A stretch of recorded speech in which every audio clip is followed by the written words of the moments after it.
Since the beginning of time, human beings have been searching for answers. Who am I? Why am I here? What is the purpose of existence? Many great incarnations and prophets have tried to shed light on the human dilemma and urge us towards spiritual awakening. Like different flowers on one tree of life, they spoke the same truths, but were bathed in different fragrances. Buddha saw enlightenment as the answer to our suffering, a 1,000-petal lotus emanating from the crown of the head. Muhammad also spoke of the Ruh, a cool breeze flowing out of the top of the head and the hands. At the time of resurrection, your hands will speak, he explained.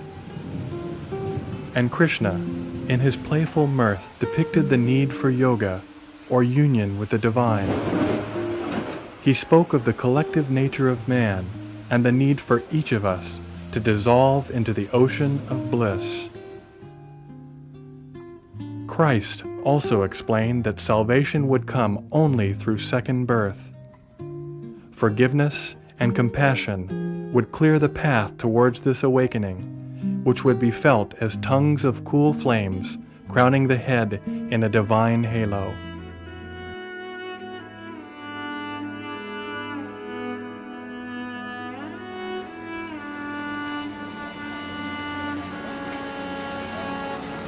I was very lucky that I was able to meet with Shri Mataji when I was about 18 years old. And she was staying in Bombay, and she was at that time the wife of the chairman of the Shipping Corporation of India. My mother knew her, so we went over to her home, and my mother said, "Here is a special person, and you'll feel good if you meet her." There were not that many people. There were a few people in Bombay. They'd meet for meditation. In fact, when they met for meditation, Shri Mataji herself would be there, sitting in front of everybody.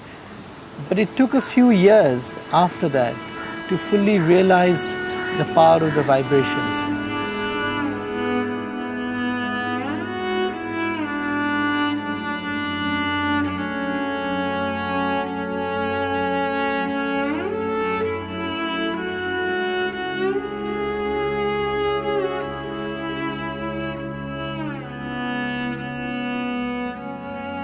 Since 1970, Sri Mataji Nirmala Devi began teaching a small group of seekers how to meditate. She stood behind each individual and raised the Kundalini by placing her hands on the various energy centers along the spine. This was a natural process which awakened their residual power of pure desire. She awakened this power called Kundalini, which lay dormant in the sacrum bone at the base of the spine, coiled in 3.5 coils. When awakened, it rose up the spinal cord, connecting and enlightening the energy centers. As it pierced the fontanelle bone area at the top of the head, they were connected with the divine. Although she was working with only a handful of people, she was searching for a universal method which would allow her to give this experience to large groups of people. She soon developed a technique for en masse self-realization. Taking into account all the different combinations and permutations of the human personality, the method was startlingly simple. The seeker would express his or her desire by holding the left hand towards Sri Mataji. Verbal affirmations helped the mothering energy to rise, and the experience could be verified by feeling the Kundalini in the hands and above the head. As more and more people expressed their desire to have this awakening, she began an en masse self-realization movement. We can see from one point of view that human beings are created as human beings. And they have mental, emotional, all these sides. Now they are guided by their emotional side, maybe mental side, also depending on the birth and all that. So they are bound by all these things. We have within us a power. I call it as Kundalini, which is kept in the triangular bone, which is sleeping there. So when you awaken that Kundalini, she passes through these various aspects of her life and she enlightens them. Not only enlightens them, but she binds them and makes them one. That is where we become above all these things and we become ourselves. Since 1970, she has given enlightenment en masse in over 65 countries around the world, from Russia to Australia. In 1995, at a program held in Bombay, Sri Mataji raised the Kundalinis of over 100,000 people at the same time. People overflowed from the hall and sat in the streets. Unable to hear the lecture, they simply held out their hands and felt the joy. When I came to Sri Mataji, I was the child of my generation.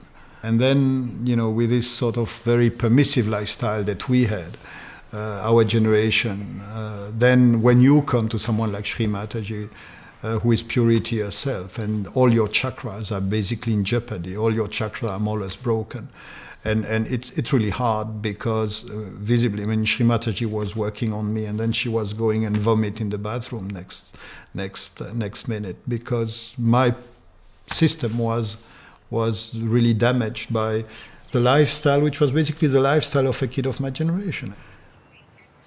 But when she came and she told me what she was here for, what she had come for, what she was going to give mankind, what she was giving mankind already, then, that was making the whole thing meaningful, the whole course of history. Then I was like, I don't know how you say this in English, écrasé. I was like stunned by the magnitude of it all. Because just imagine that suddenly you get a big secret. You are your own master, no doubt, but you have to be made into it. Unless and until you are connected to the means through this, unless and until you are baptized, you are not your spirit. Now the spirit resides in your heart. Nobody knows, you see. He resides in your heart. But you are not aware of it. When the Kundalini passes through these various centers and pierces through this one, then the seed of the spirit is here.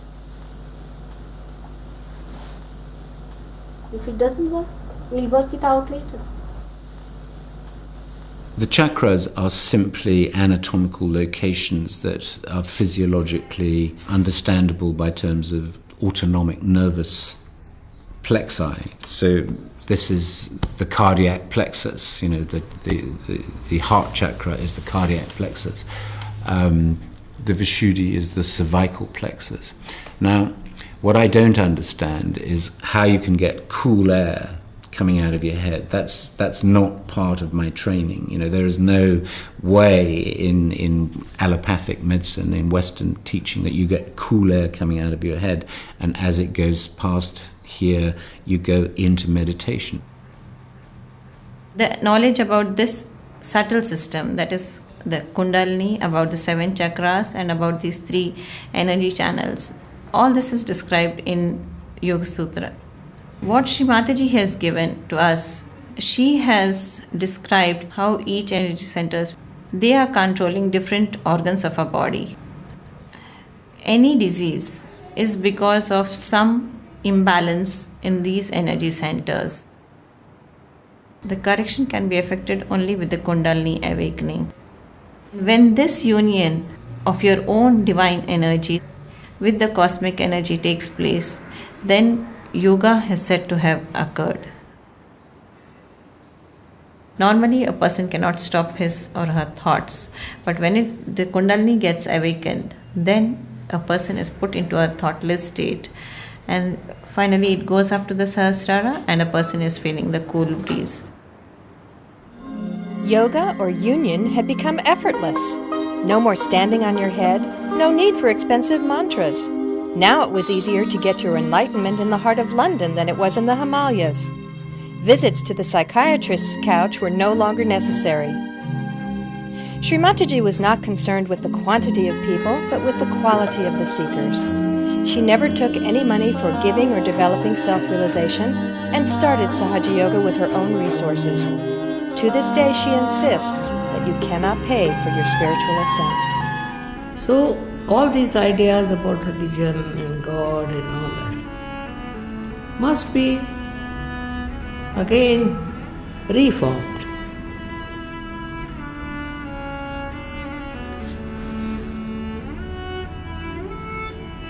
There's no need to ring the bells or anything. Bells have to be inside.